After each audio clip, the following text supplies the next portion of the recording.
It's a pleasure to introduce Dr. Pete Moore, who is tutor for the MSc Science Communication course at the University of the West of England in Bristol. He's an honorary fellow in ethics at Trinity College, Bristol, the Anglican Theological College. He's a member of the National Health Service Health Technology Assessment Programme's Diagnosis and Imaging Panel. And he leads training courses on different aspects of writing and editing, both in the UK and Europe, and has won national awards for his writing. He's a fellow of the Royal Society of Arts and was chairman of the Medical Journalists Association, member of the Physiological Society, the Association of British Science Writers, and the Society of Authors.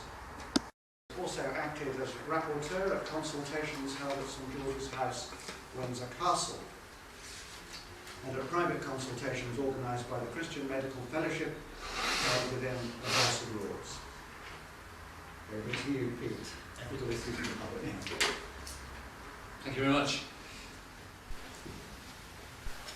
Trying to switch from the lab of yesterday to the public of today. And it's an interesting one because to an extent we're going to be stomping around a similar territory, but I'm trying to sort of miss out overlap wherever I can. In the public mind, one of the ways I have of gauging where the public might be is just to turn to the BBC's website. It's not a guaranteed way, but it's an interesting route in. If you type in ethics at the BBC website, you quickly land up on their ethics summary page, and they tag it with religion. Religion and ethics, in the BBC's mind, are the two things that tie together. Their basic list of issues that they consider in the public mind would be abortion, animal ethics, capital punishment, contraception, design of babies, ethics of war, euthanasia. I'm not quite sure why female circumcision raises quite so high on the BBC British broadcasting site. Human cloning, genetic engineering, male circumcision. I think that's just because it's having to balance out female circumcision. Same-sex marriage and sporting ethics. So I then turned away from there as a useful list to create my own. And some of them you'll spot there, and some of them are different. And just looking down there, there's one obvious one that I've missed out, and that's animal and animal research. Should have been there, but we'll pretend that's in there at some point. But I think there's a list that we'll have a look down. I'm almost more interested in the blue list though. The ones that I think relative to the nature of the problem are surprisingly quiet in the public mind. And as I was listening to John Gummer's speech at the beginning of our course on Friday night, it struck me there might be some answers as to why these areas are quiet. Because there's been a decision either of agreement or a decision not to challenge the area. So whilst it might be an important area, it just drops out of visibility. Let's have a look at some of them. We're used to the images that come in the whole time now around the idea of climate and climate change.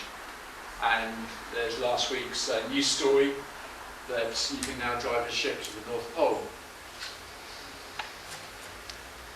And to an extent through the conference we've discussed enough around climate change, I think. But it is an ethical issue.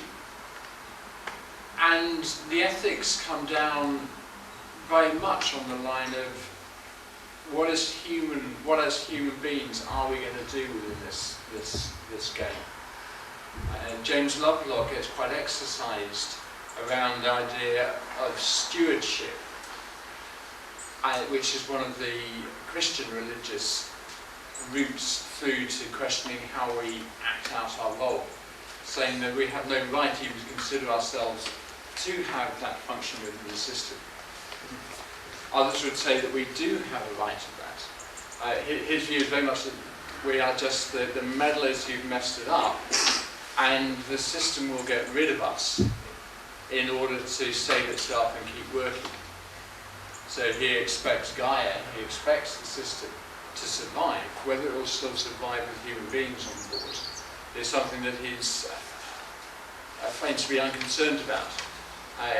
He says his lack of concern comes partly from his age, because he doesn't expect to see this happen in any case.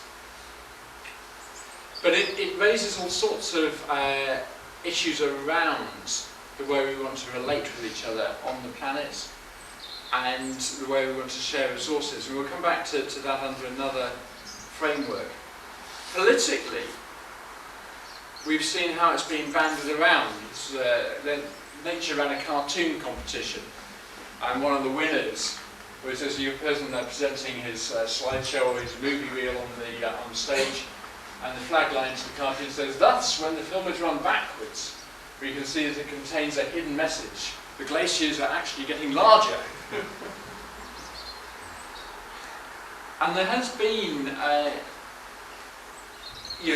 very strange way that different people have debated climate change, and it's still going on. And we've had the majority view, definitely the majority view presented over this weekend. But there is still a very strident minority who argue that this is not happening, and that there are vested interests that are driving this along. So, and arguing that from an ethical point of view, it's a fight between those who have and those who haven't, and the sort of angst that's going on. We'll see this much more when we get down to population, which I'll talk about in a moment. And you can see it also in areas of the effect that we're having on biodiversity, deforestation, habitat loss. And if you ask people, one of the main things would be the massive loss of species that's going on at the moment. And that's one of those sort of givens that's out there. And it's not a given that actually is there numerically, well, certainly not yet. So if you look back at 1923, 23 species on the US endangered list, 8 of them happened to be there in error, 7 recovered, and yes, 7 did become extinct. But it's not this massive cataclysmic change. Now, out of the, you can choose your number to an extent, but rather large number of species out there. But the feeling is, and there's good reason for that feeling, that we're reaching some form of tipping point. And there's good reason to suspect that maybe slightly longer than just 25 years, 20 years from now. But we could be at the point where we're about to lose huge proportions of the species that are around. We're squeezing rainforests, we're changing ocean systems. It might be that things move to other parts of the world, and that's happened in a number of cases. That as climate change has happened, other places that were previously uninhabitable become habitable for some of the species. But the extent to which habitats are being destroyed is getting to the point where that sort of warm, well, the numbers haven't really stacked up yet, are probably not going to last any longer. But I wrote a piece recently around this and had quite a large mailbag of people pointing out to me the lack of actually extinct species against that sort of public rhetoric that they're all falling off the planet in a cataclysmic effect. Regularly in the public mind would be the issue of babies. And we went around this a fair bit yesterday.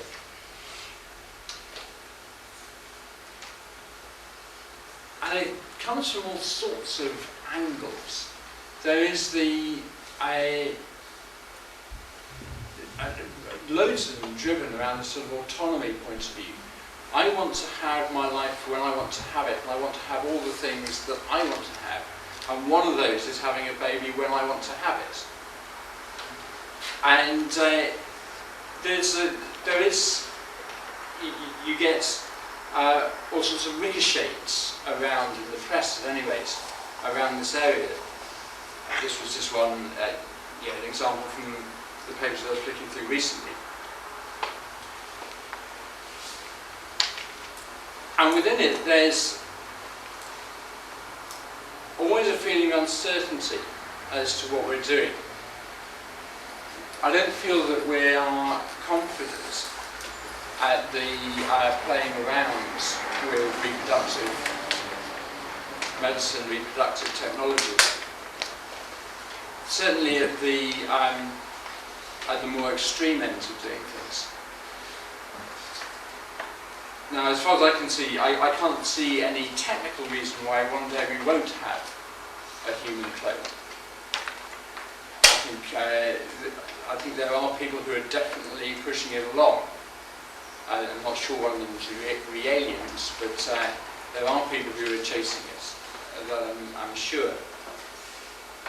It raises an interesting area in that if there is a clone, how do we relate to that person? It'll be a very different origin of person. Again, a Christian religious root, presumably, being a human being, Christ would have died for that person, even if we didn't like the way that person came into existence. So cloning itself causes us to have to rethink lots of areas in terms of our own existence and in the way we interact with people. I put a list of medical shockers. I'm not quite sure whether these stories come down as babies or medical shockers. The idea of people who are of an age well beyond the age that we would normally expect to be childbearing, now in a position to be having children. And the photographs that are used, particularly on this one, to emphasise the age of the person. I'm sure they could have found a photograph that, had they wanted to, that was less striking in terms of age. But within it, I mean, as I chased around with my 10-year-old kid, the thought of doing that at the age of 76 is quite daunting to me. And there's an element that the ethical debate is happening that I wasn't sure whether to put this in my green box, the ones where the debate is happening, or in the blue box where the debate isn't happening. Because I'm not sure it's happening at a particularly serious level. And it's happening at the level of just demanding the autonomy of the individual parents. Very little that seriously gets taken on board about the effect that this is having on the child who will be the product of these treatments, or the society that has to live with them. And the doctor involved enjoys putting his fingers up at anyone who comes in his direction. And the son, I think we're thrilled to get hold of that photograph, just to emphasise their view of the way that people are riding roughshod over some of these areas.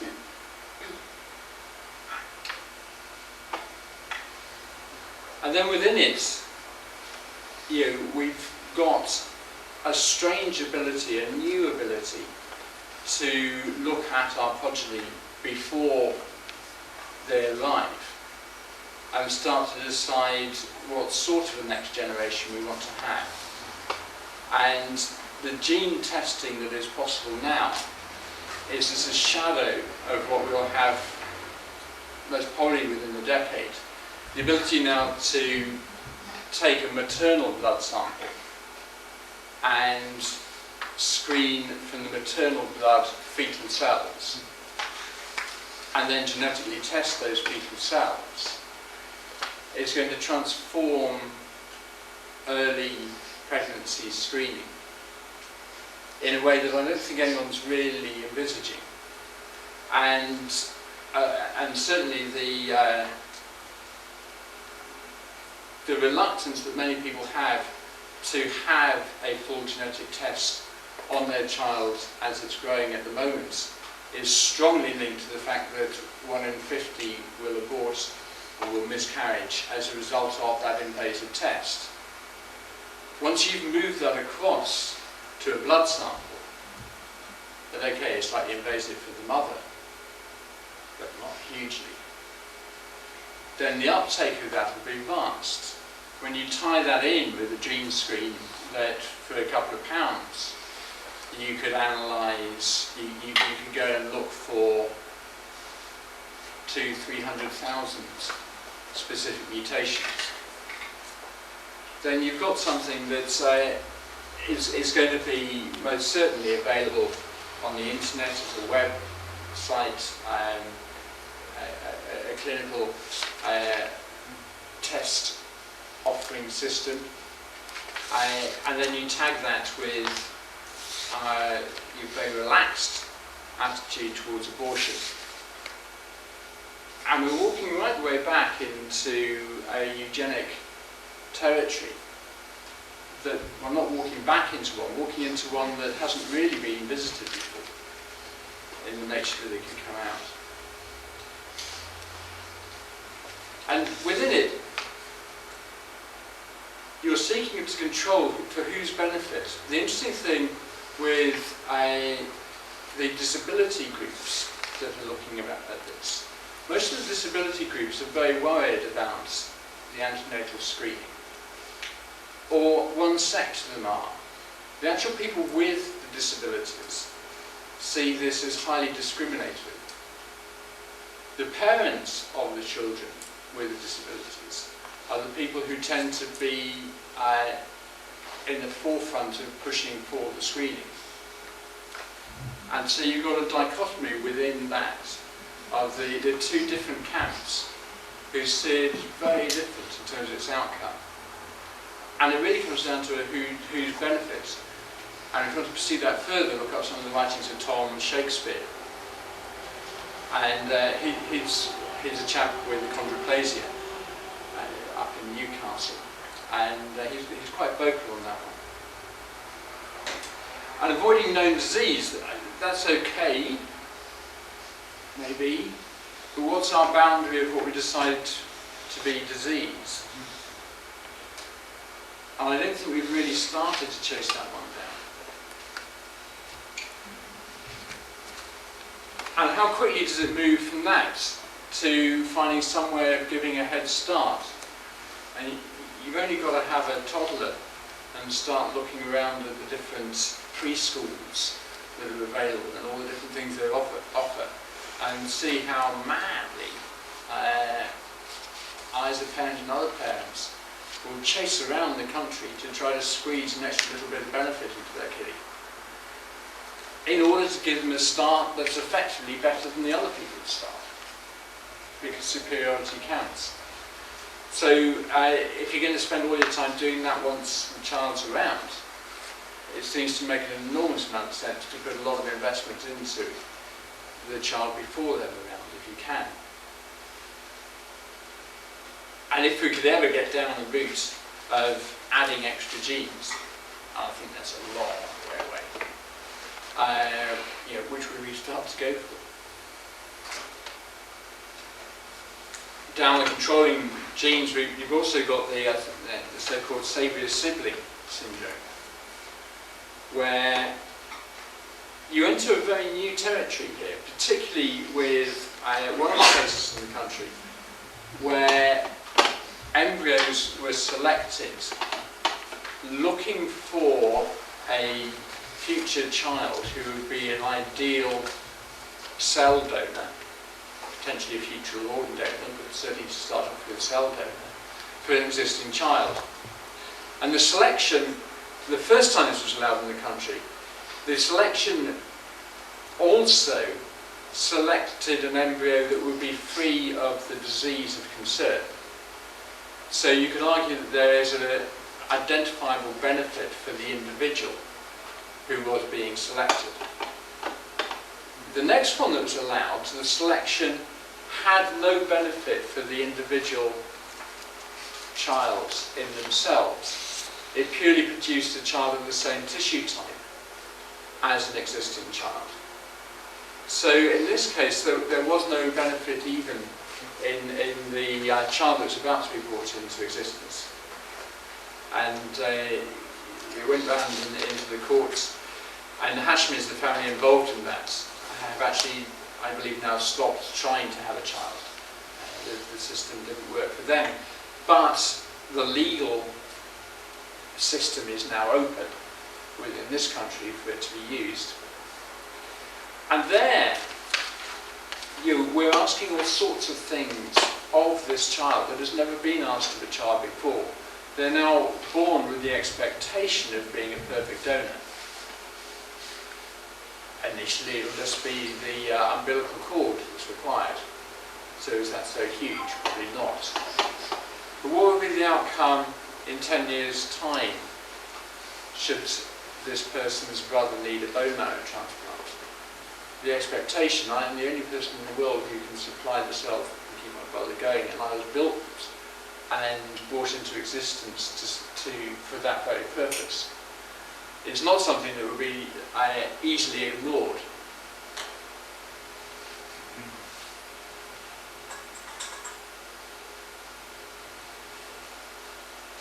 In order to further a lot of this at the research level, and then in the future the medical level, one of the rate limiters is the supply of eggs, and human eggs. So we're in a huge debate now as to how we actually get hold of and harvest enough eggs to make this possible. And one of the underlying principles to avoid exploitation has always been that you're not paid for your body parts. A small little bit of money might be made available to compensate against travel and some little recompense for the amount of time involved, but not for the body part itself. And the demand for the eggs and the danger involved and the inconvenience and the discomfort involved has now moved this into a new territory. And so there are various different ways that are being sought of finding alternatives to paying, i.e. we'll give you free or fertility treatment if you donate some eggs, through to the overt, we want to find ways of paying you for your eggs. But it's rewriting a very long-standing views that you don't pay for this because we don't want coercion, and at one level, are they something to own in any case? And if you don't own, can you sell? Public opinion's moving on this, and on the whole area of stem cell research. This was a Gallup poll in July this year, conducted in the States, and looking at whether using stem cells, so sorry, it's a slightly sideways issue from there, but I think the curves would tie up very well for both. There's a growing curve of people in the States who now see using stem cells obtained from human embryos as morally acceptable, and the morally wrong group is dropping significantly. Going back to President Bush vetoing the federal funding for this, and down in the corner here we've got 36% of people approving Bush's decision against 58% disapproving Bush's position. So I'm interested that within society, within the public mind, this is an area that the public anyway is becoming more relaxed about the use of embryos and about taking a more relaxed view to the ethical status of these elements at the beginning of life.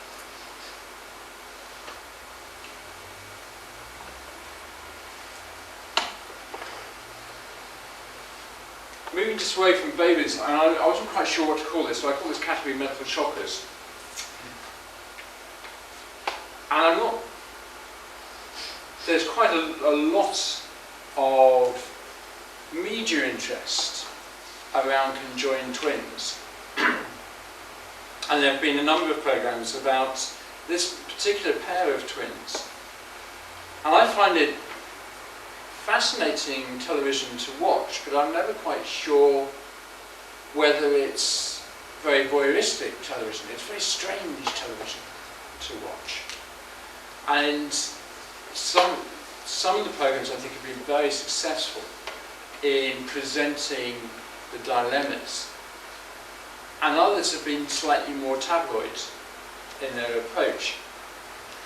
And one of the fascinating ones with this particular couple of twins who live in America was one where they actually managed to arrange for a brain scan. Now you have two people here whose personal characters are hugely different from each other. Their likes and dislikes are sort of juxtaposed. And when they managed to maneuver themselves into the scan, they found that actually there was just a single brain inside. It wasn't in any way demarcated into two zones that could be seen at all. There was a full expectation that, particularly as they were so separate in characters, that you would have two discernible, clearly discernible areas. And that massively was not the case. And there's another couple of twins where, in that case, the brains were highly separate, and it created a very different set of surgical options. So then you just had some skulls joined as opposed to whole brain put together. And you then got a large issue as to how everybody else copes with people who are different. The twins, the women, actually live very active and full lives and have no desire to be different, other than that they rather wish that everyone else would treat them as normal. And I find it sort of slightly acceptable from my side of the fence that it's difficult to treat that as normal, because it's so far from my experience of normal. But it does raise an issue as to how we handle people who are different. One of the other areas that pops up around the sort of medical shocking territory are the new techniques, the new wizzo techniques that can do things.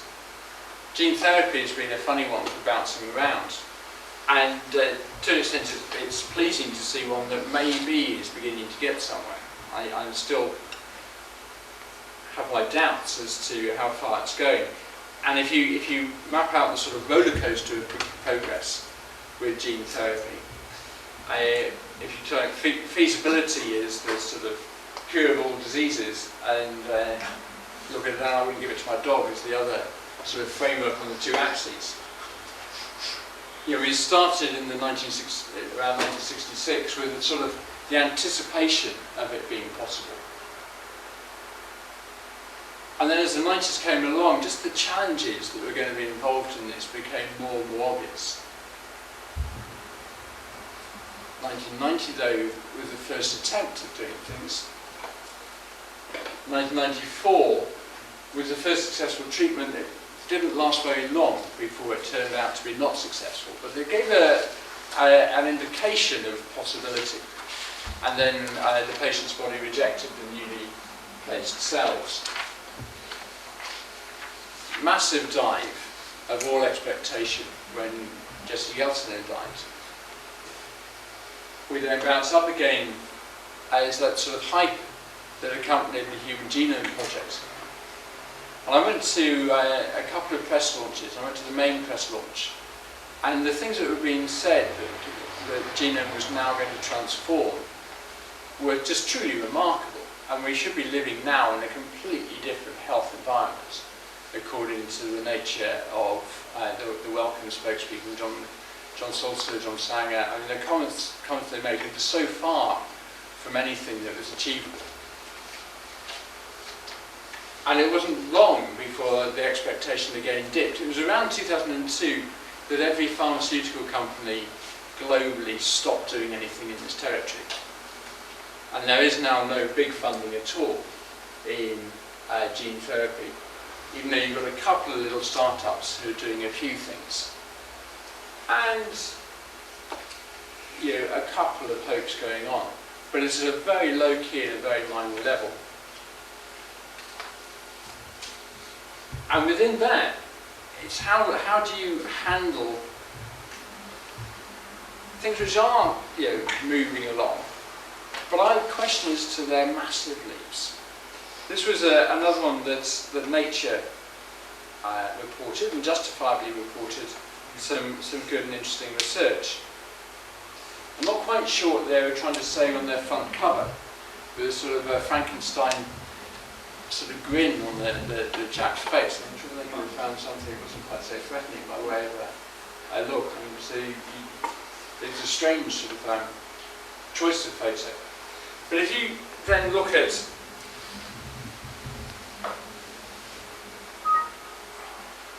what's actually achievable from this,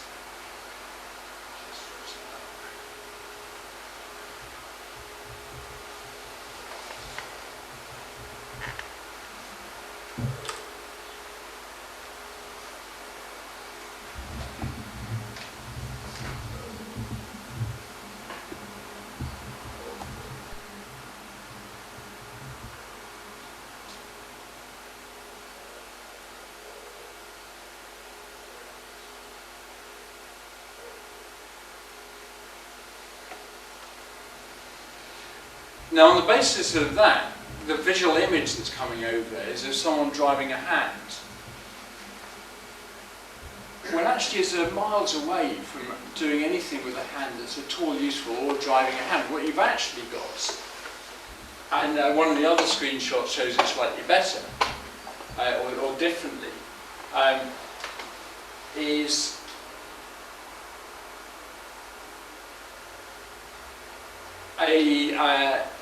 his ability, by monitoring some brain activity, and that is novel, and that is worth reporting, to drive a cursor on a screen up and down. And the cursor then triggers an operation. And the operation is to wind an electric motor, either forwards or backwards. Now, when you wrap that motor up in the plastic that looks like a hand, it suddenly looks to the casual observer as this person is driving a useful hand just by thinking. And maybe we can drift in that direction, but we're hugely away from that before we've actually got something that's useful.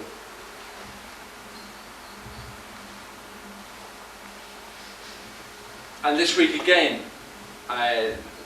got missed in the scanner, we had the thought-powered bionic arm as a touch of genius.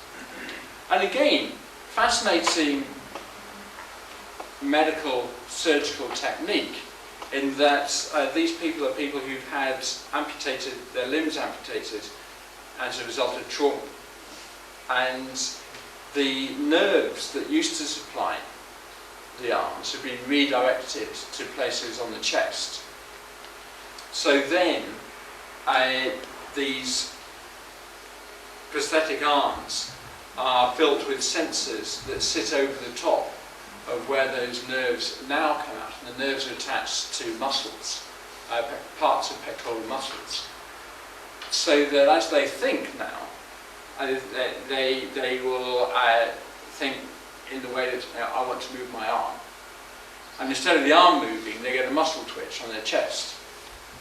The sensation they have mentally is of the arm moving. And these arms are built with sensors then that sit over those little areas on the chest and can perform moderate to minor function and moderate to minor movement. This sort of, if you read the story underneath, the line that's given for the majority of it is, you know, how massively capable this is. And the woman's involved now saying, you know, now I've got this, I can go to university. Well, the arm can't quite pick up, isn't quite sensitive or careful enough to pick up anything like a cup of coffee or do anything even remotely minor. It's got a huge way to being functionally useful, and I really can't see why having it is going to help her at university any more than not having it was. But within it is a desire to sell these really hard. And there's a sort of building up of expectation for other people that comes out of the science community, goes through into the popular media, goes through into public debate, because we want to see it happen. GM food, something that hadn't come up much this weekend, and I was surprised by that to an extent.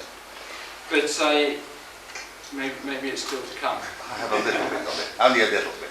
Okay, well we're not going to do much here either. It strikes me the ethical issue with GM food now is much more about the power of control of the technology than the technology itself. And who owns the seeds and who owns the benefit. And Monsanto now have an interesting problem in that they've sort of basically realised they cannot control who's going to plant their seeds in South America. So their latest tool of getting money back is to demand payment from the user of soybeans. If you are using soybeans and they're found to have Monsanto gene within them, then they will fine you because you're now using stolen property.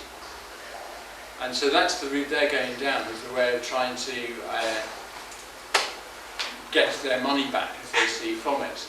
So on that basis, their tactic is going to be to flood the world with the bean and get it into as many places as possible. So they can then demand a tax from every bit of soya that goes out there, because once it's ground down, you won't be able to distinguish the non-GM from the GM, so they can tax you for the whole lot. Whether they'll pull that off, I'm not sure, and the lawyers are working on it hard. But the who owns and who controls, I think, is the issue that's driving them. Sports is something that, being an Olympic country in the next few years, is going to occupy our press a lot more. I'm considering writing a book at the moment on the Olympics called The Biggest Freak Show on Earth. And it strikes me there is absolutely nothing normal about running 100 metres in less than 10 seconds. It's well off any curve of normality.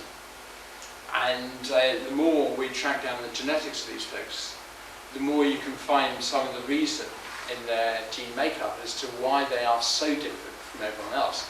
Barnum would have had a wonderful time with his freak show circuses.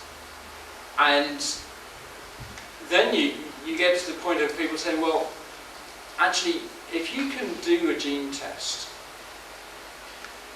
and you do a screen and see the spectrum of mutations that you personally have and match it against the sport that you'd be best in, and actually then train for that sport to enhance the capability that you're physically given in the first place. What is the difference from pursuing that? You are now performing in that sport at a massive advantage to anybody else who's performing in that sport. Why not just be honest? Cut the whole system of this testing out and just let anybody use anything as the mechanism of getting fastest or highest or furthest. And my expectation is to see that side of the argument built over the next few years. John was very light on his comments about eating beef on Friday evening when he spoke to us. And there's probably an image that he longs to forget, so it's probably just as well he's not here today. I have no particular interest in what happened around mad cow disease. But I think the take-home from that is it pus or sup? Are we worried about the public understanding of science, or the scientific understanding of the public, or scientists' understanding of the public? And what happened in that particular example, as far as I could see, was some very obvious scientific comment was made to a public that just doesn't understand scientific comment. And until we can get that one tied up, we're going to have a constant problem.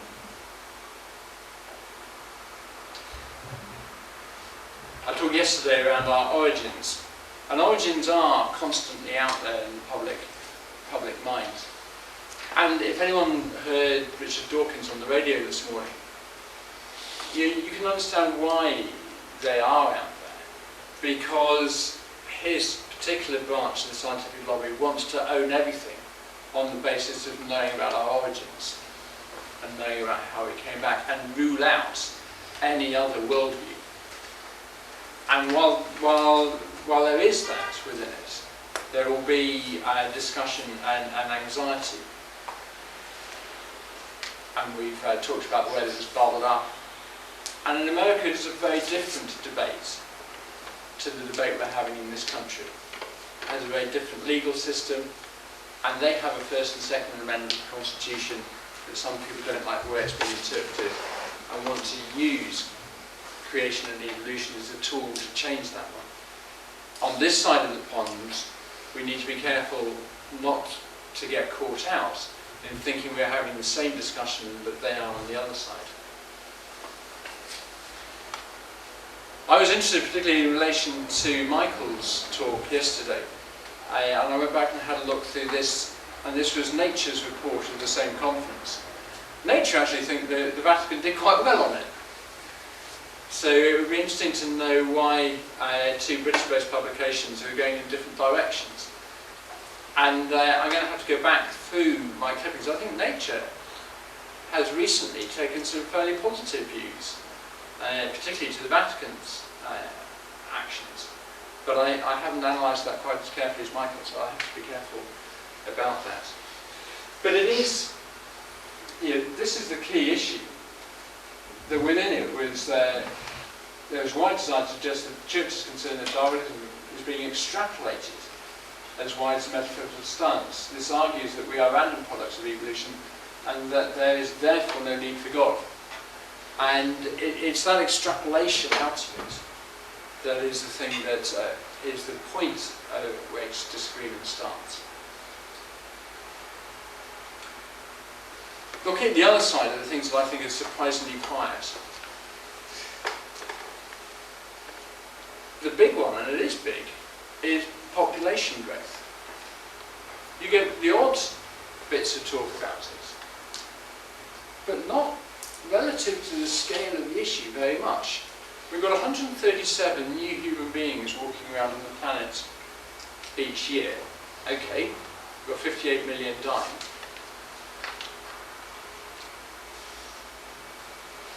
But that's 79 million increase each year. That's one new Birmingham every 5 days. Or San Francisco.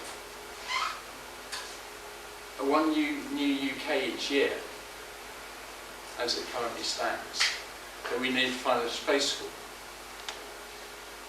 And how's that projected into the future? Well, the future is a difficult place to know, and there's a number of different estimates. Our current birth rate per woman on the planet is on average 2.6. And if you play that curve out, then by 2050 we've doubled our current population and are accelerating. The highest that the UN actually expects us to reach, the highest estimate that they give is 2.5. Now if you go on a 2.5 option, you're still massively increasing. A most probable one is an average of 2.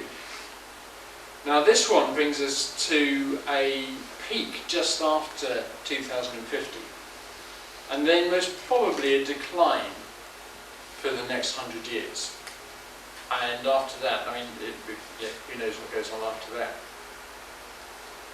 Some people suggest that the demographics will change so much that we'll drop down to 1.5.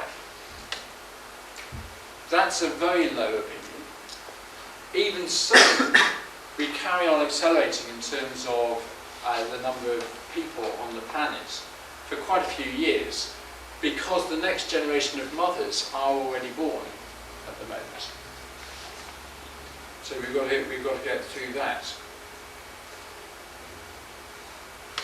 If you actually have a look at how that is spread around the place. Oh, here's China, the dark blue one on the graph.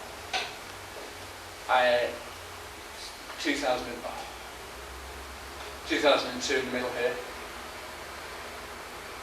Interesting to see how India is predicted to overtake China as the most popular nation. And sub-Saharan Africa to overtake India by that point. And the change in those graphs from 1950 over that 100 years is really quite striking.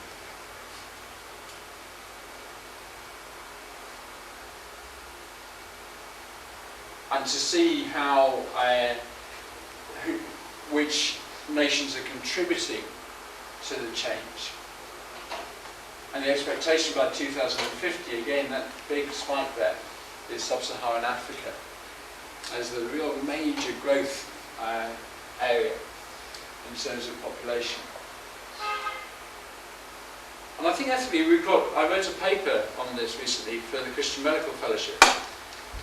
And within that we had a huge debate, and it became, was this a challenge or was this a crisis? And at one point there were people saying, you know, it's wonderful to have many more people on the earth because God loves people. So the more people, the happier He is.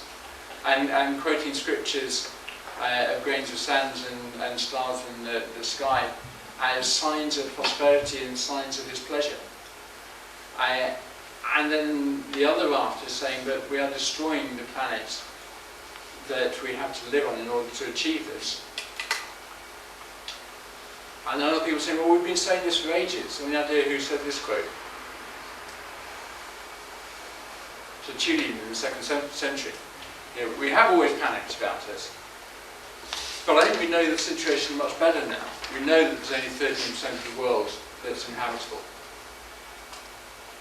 And if you have a look at how that footprint is shared between people down a justice and an equity basis, each person in Bangladesh effectively draws on about half a hectare in terms of the way that their lifestyle makes use of the Earth's resources.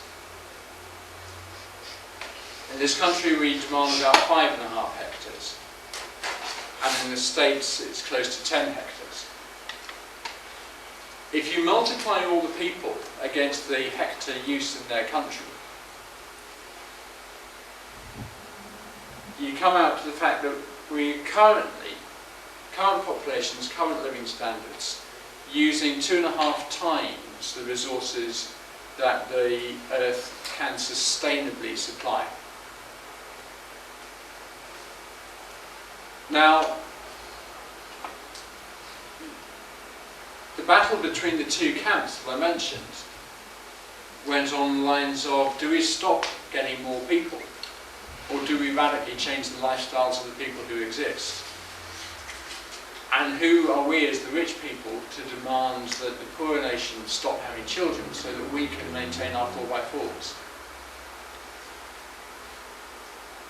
And like all arguments, I think it's the moderate in the middle that's trying to draw those two sides together that's got most to offer. The other one that I'm staggered by is how little the ethics of war is in the popular minds at the moment, particularly if you've got a fair bit of it around the place, and particularly the way technology is being used in war. these little flying drones of different sizes, I think are very insidious little vehicles. A lot of the Afghan campaign, the reconnaissance of it, and now a lot of the bombing missions are actually driven by pilots sat in Florida. So you have your very lowly trained soldier on the ground who actually launches it, and the pilot plays video games from the safety of a great distance. And from an ethical point of view, you're not putting your own people at any risk. So you can go and do things that are dull, dirty and dangerous in a way that you've never done it before. And that's changing the ethical use or the ethical considerations as to when you can go and attack a target, or how long you can sustain an attack on a target. I think surveillance is an area that we're just very comfortably allowing to come into all our lives without really thinking about it. This is an interesting project, and it's going to be a fascinating one that will produce some very interesting data. But it sort of shows how much we can add surveillance onto people's lives from medical surveillance.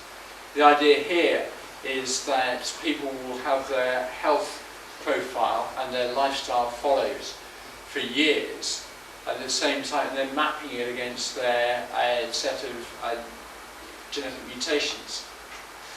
The outcome of that will be to flip it in the other direction for the future generations and say, okay, we know your genes, so we can map where you're going to go health-wise.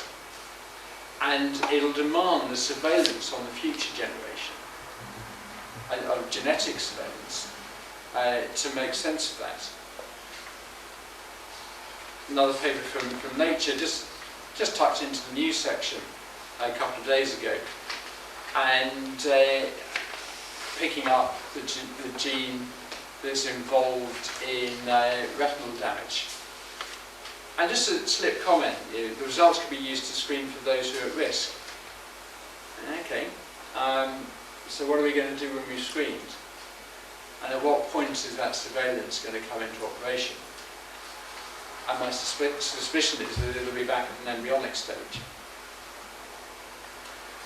And surveillance is getting everywhere. We're just used to cameras, particularly in this country. We're the most watched nation on earth now. Cameras per head. I can't remember the number, there's something like 2 or 3 cameras per head of population in the country now. And it's difficult to walk anywhere without being on film. And we just sort of accepted that as well, that's the way it is. To the point now that they're talking of putting microphones on every seat of the plane so they can record your conversation. And it's one obviously very normal thing to do is to watch out for someone who might be praying, apparently, within the piece. And make sure you strap them down quickly, because that's a very dodgy thing to be doing on a plane. And I mentioned yesterday that I think we have a very light view of the embryo and the fetus. And you can see that out just in this country from the scale that abortion has reached. And it bubbles up in conversation every now and again, but it only just does. I had friends who were arrested recently for handing out leaflets that purely gave these statistics. And they weren't there just in a marketplace. It's something we're not allowed actually to talk about, because it's deemed to be offensive. They were arrested under the Offences Act. They weren't charged, but their DNA dabbed, and their DNA is now on the criminal records base for the rest of their life.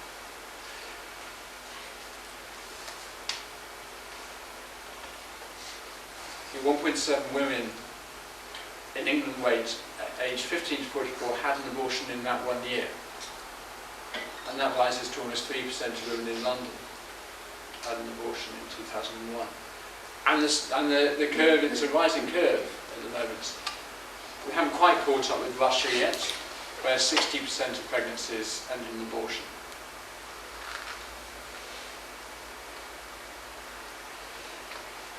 At the other end, euthanasia just slipped in as a bill which got bounced out.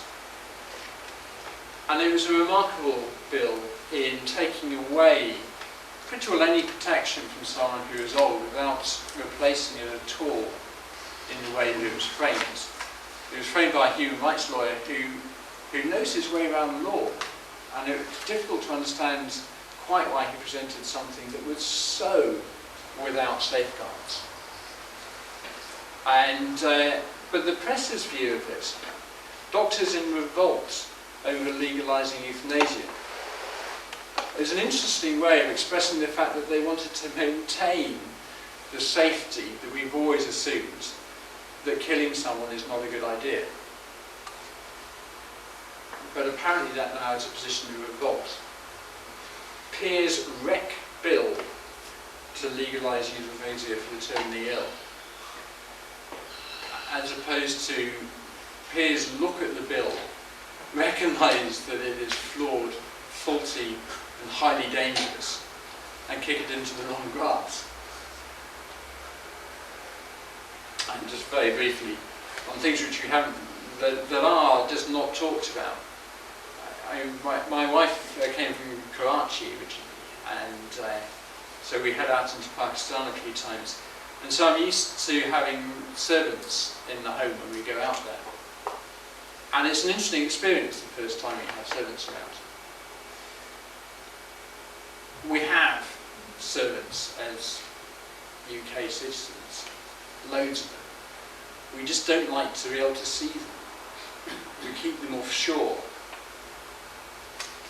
But we abuse them much more because we don't have to encounter them. My in-laws actually look after their servants as part of the family. Their cook has been with them nearly 50 years.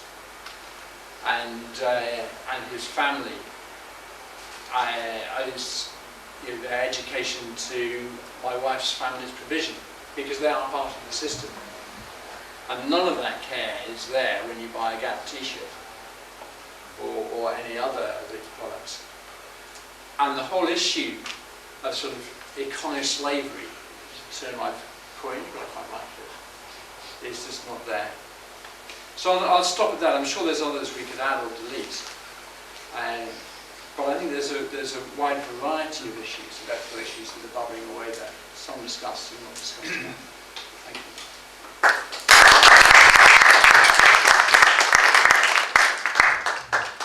Thank you very much indeed, and that's taken us into some very difficult territory, I think, isn't it?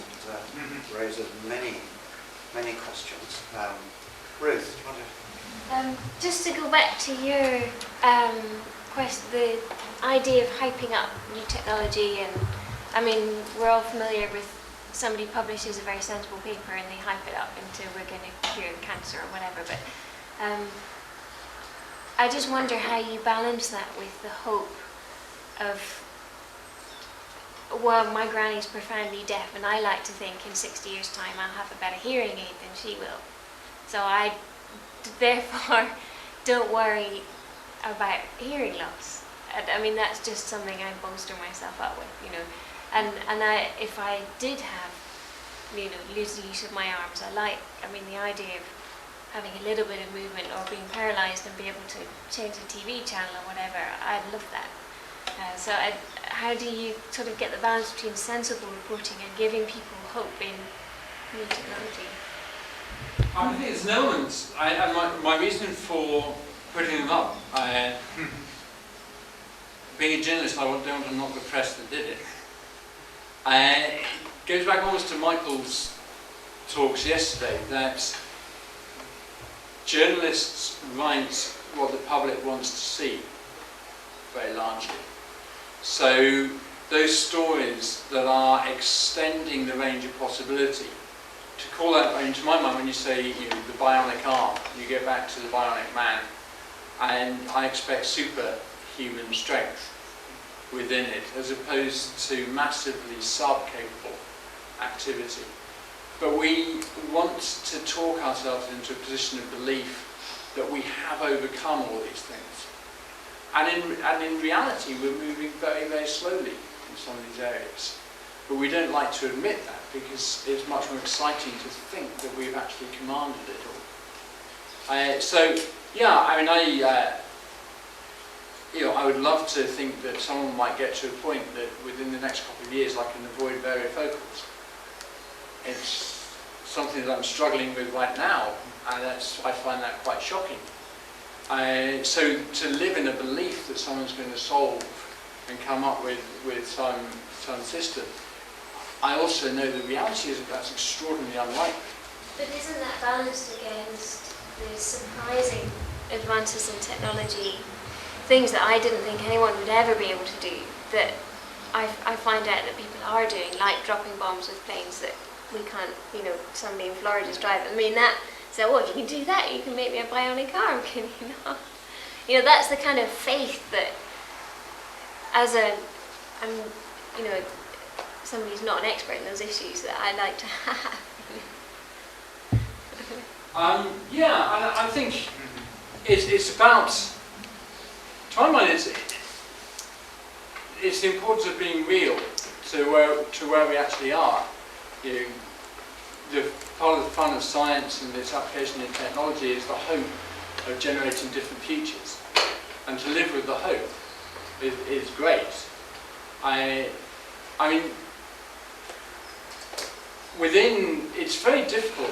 When I'm writing press releases for people, and someone comes to me with a paper that's a cancer story, I almost always spike it, because I know it's very unlikely to be run in the media, because there's the anxiety of raising the false hope.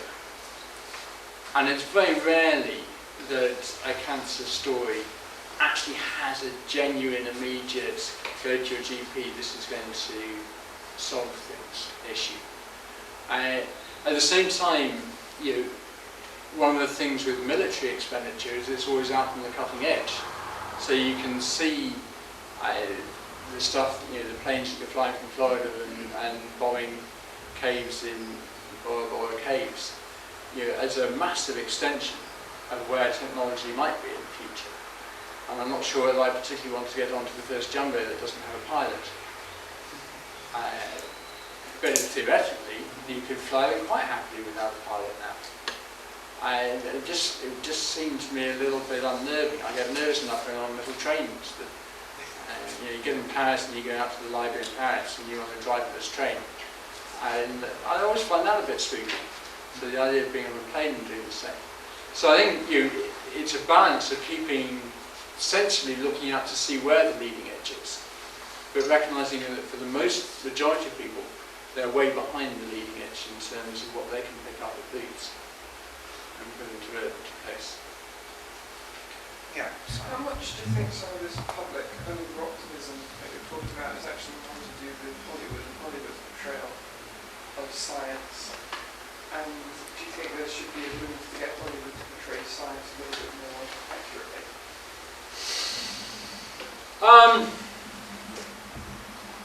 If there was a movie, it would fail.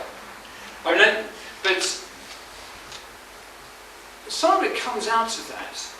But I think your movie making, the dangers of people start believing movies as if it's a documentary. And you go to the theatre to move yourself into a parallel universe, to play out scenarios that never existed, but what if they did? And the power where it is there in the sorts of movies like The Matrix, like what's the one where you've got the naturals and the invalids and the Gattaca. Gattaca? Yeah, Gattaca. Is to play out ideas. Now the interesting thing with all of those films actually is when you analyse them, they don't actually work. And you've got inconsistencies that run through in order to tie this plot together in 2.5 hours. And seldom are they actually coherent all the way through. But they're great places for playing out what-if scenarios. So I'm not worried by them. I'm slightly frustrated sometimes when you suddenly see the fudge that they've had to do to get to the end of the film as they have. But so long as we realise that there is close to reality as Henry V Part 1 was in with Shakespeare's retelling of history, then we're in the right place. But people don't necessarily realise that. For instance, there was I can't remember, it's one of the Tom Cruise movies where he goes into a biochemistry lab. It's unlike any biochemistry lab I've ever seen. They're always blue, aren't they? And shiny and clean. Yeah, and there have been a few attempts to try to portray science well. And you had, how long ago was it on EastEnders? They called a PhD student into the square. I don't think the PhD student actually stayed for the duration of the PhD. I'm not a great EastEnders watcher, but it did seem to disappear before most people would have handed in a thesis. Well, I can't quite remember. But, so there have been attempts. And one of the difficult things is, most of us who've done science know that actually it's fundamentally pretty boring from day to day.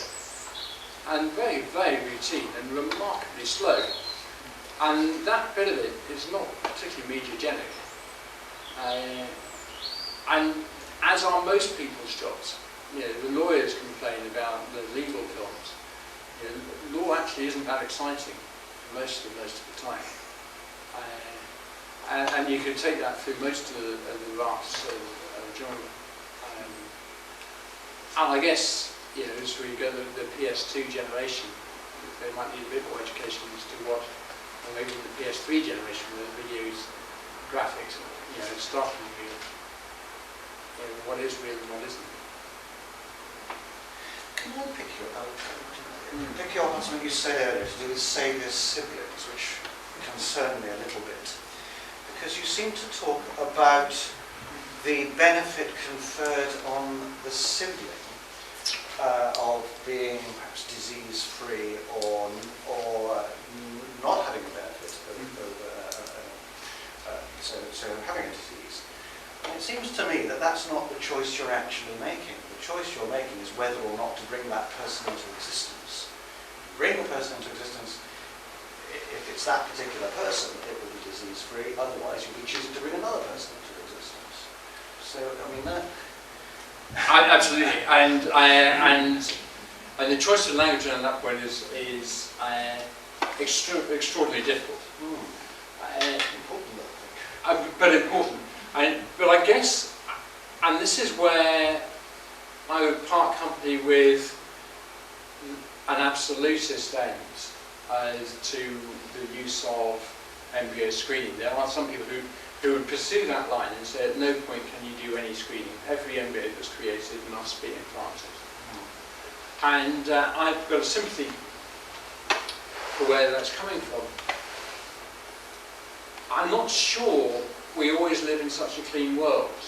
There are diseases, genetically based diseases, that are really very, very unpleasant. And if you go down that route, if there is a way of selecting at a very early embryonic stage for a child that you know will not have that against one that will, I verge to be relaxed at that point.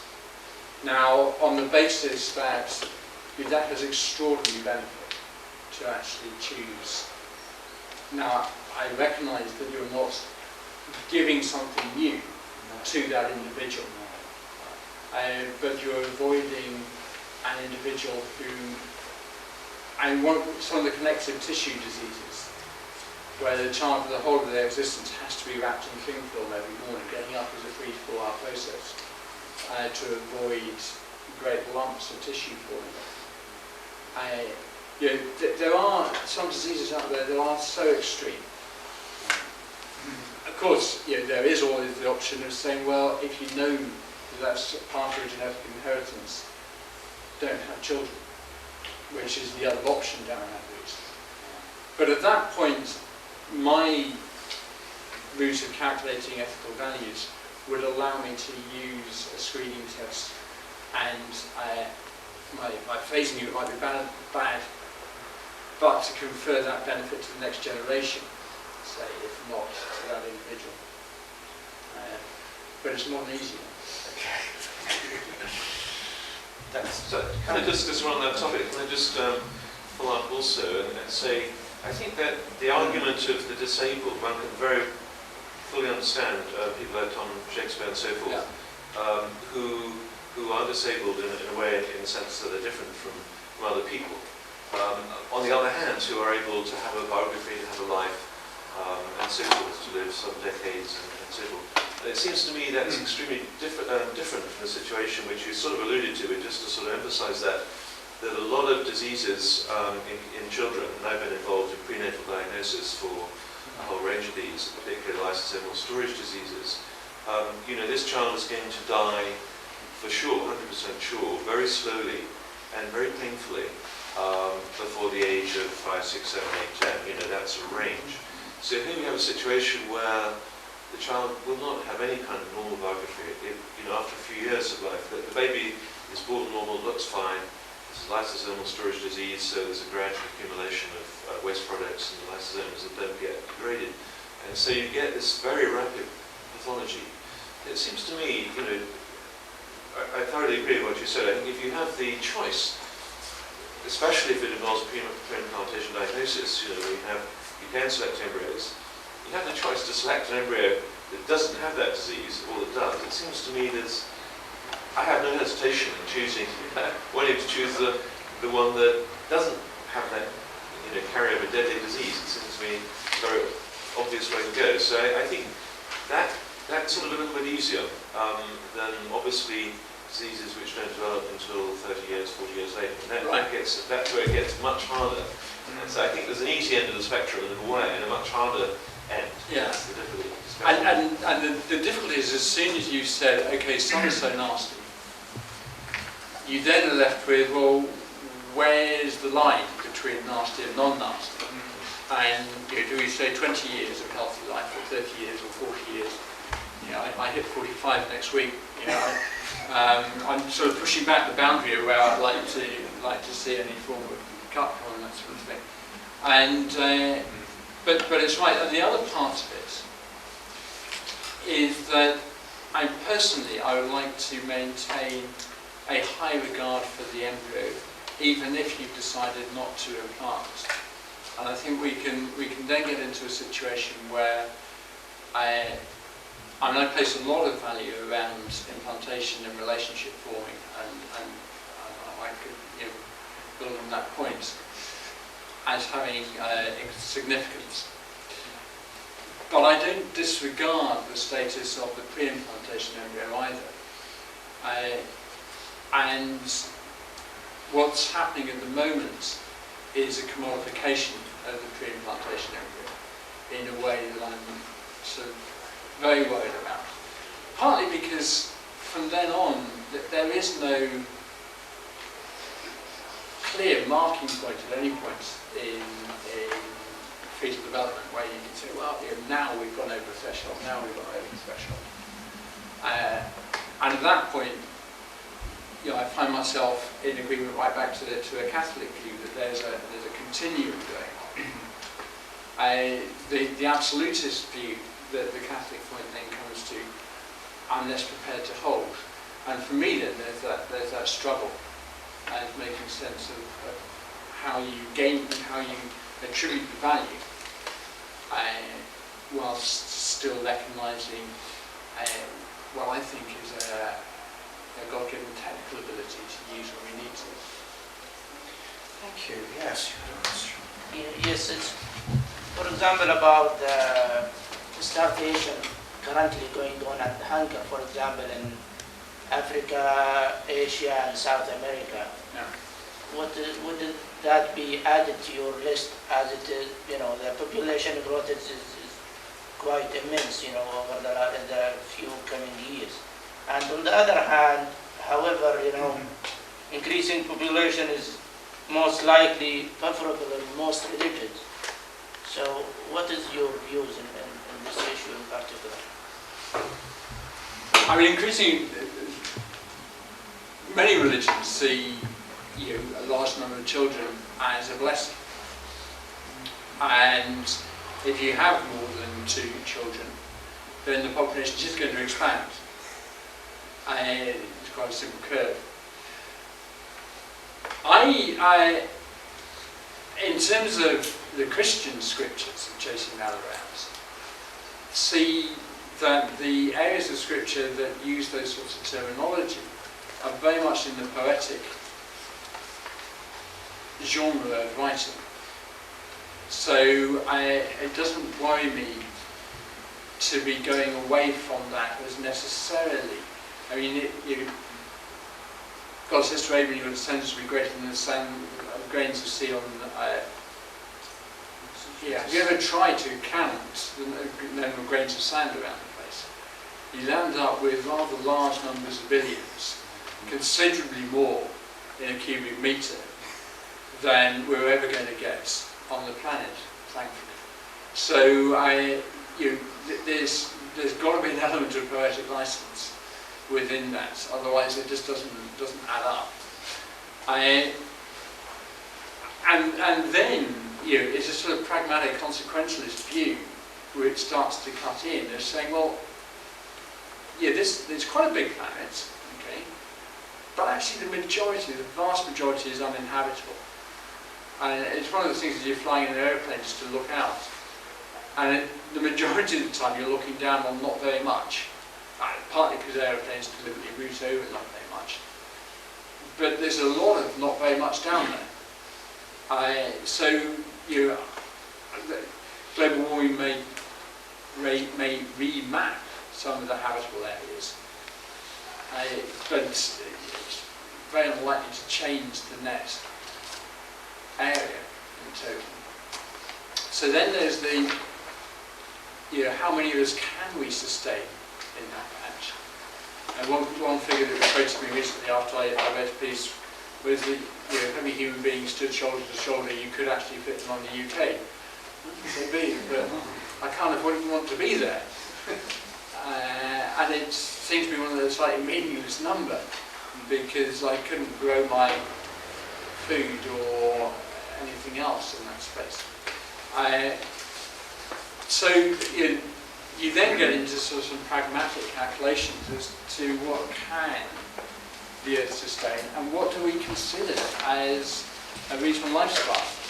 If the current population all had to live on an identical level, it would be, I think Kazakhstan has the lifestyle that would be the one that we could live as an average across the globe at the moment. And I think that's slightly less than most people would find enjoyable. Though I say most people, that's most people in this room. The majority of the people on the planet, that would be an increase. Even to aspire to that. And so I think we've got to make some fairly cold assessments of our developed Western lifestyle if we're going to ethically share this with our neighbours. I'm not convinced we're going to pull that off. Thank you. Yep.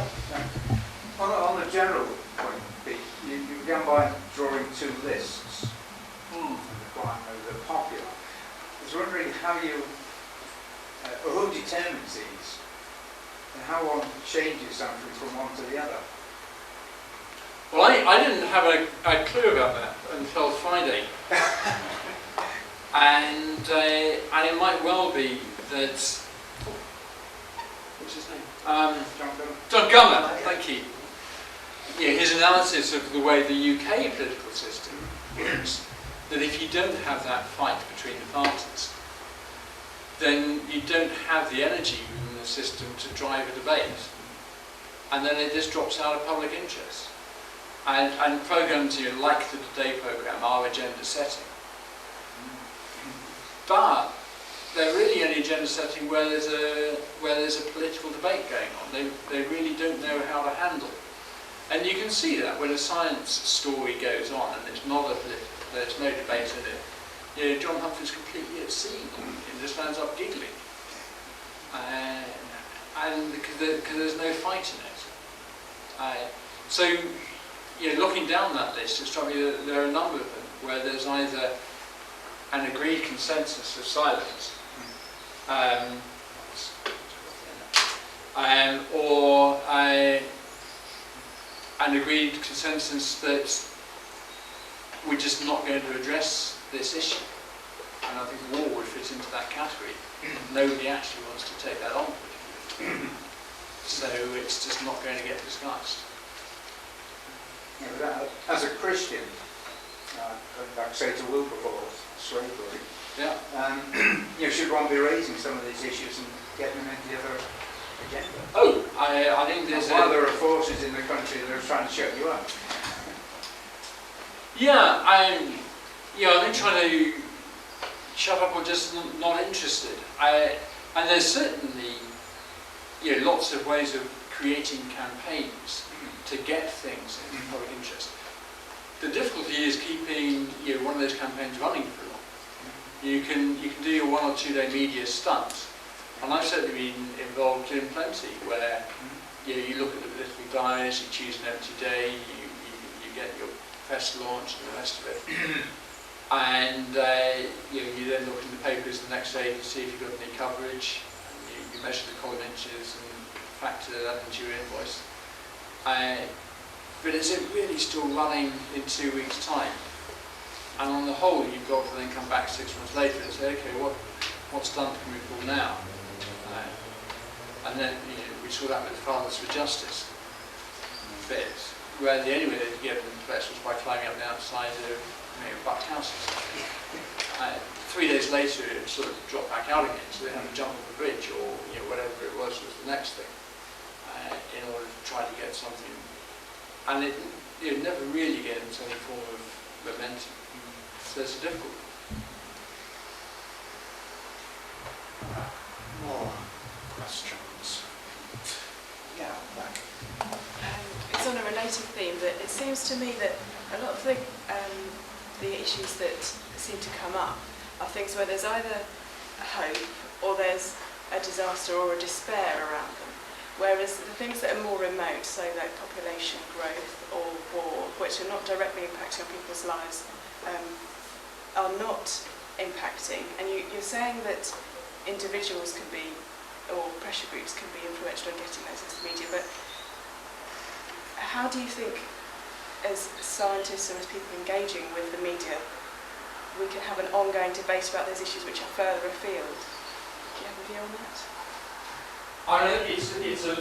It's a long-term process. I mean, within science, I was talking last night with someone about the Royal Institution's Science Media Centre, and that is seen as a tool that will be there for years and decades as a constant source of reference and to build up a relationship with media and to be a respected place of information outlet. And it's working. It's sort of slowly getting there and slowly getting its respect up. And you can see that also in outfits like the Good Days, Greenpeace, and some of these other NGOs that have set up to campaign for issues. And within a lot of the good stuff they've done, the government managed to produce one of their more less glorious hours as an example on Friday. But they have actually, by being there constantly and drip, drip, drip feeding stuff in, providing good stories, providing good access to issues and areas, to force things into the agenda. But it's a really long, slow process. I mean, the Drop the Debt campaign that's been running is another example of one that's sort of deeply uncomfortable. But by being there week after week after week, I don't know if you're on the email circular, I've managed to get onto one of them, and 3 or 4 times a week you get another point of information, a thing to do, or somewhere to go. And they're now wanting to collect shoes from everyone to build a great big pyramid of shoes as part of a land banking campaign to show how many feet are being blown off this week. And it's it's a constant drive that they're doing, and little by little it's getting places. But you've got to have that energy and that determination to keep fighting it. And you drop it for a week or two, and it'll be forgotten. because there's nothing else in the system to keep it pushing. Maybe time for one quick. All these controversial issues like euthanasia or cloning of animals or human beings, don't you think that in spite of all our attempts to estimate them, to understand the ethics behind the events, if they happen by the will of God, finally. It's so easy to prevent them and prevent all our discussions on ethics on them, but they happen. Well, the question there was if something like euthanasia happens or these other things happens, it happens by the will of God. I go down a sort of a free will line, and I think God has given us the ability to think and make decisions for ourselves, and that includes the ability to make bad decisions. Yeah, of course, our free will is to work on cloning, let's say, but the results of cloning is completely by the will of God.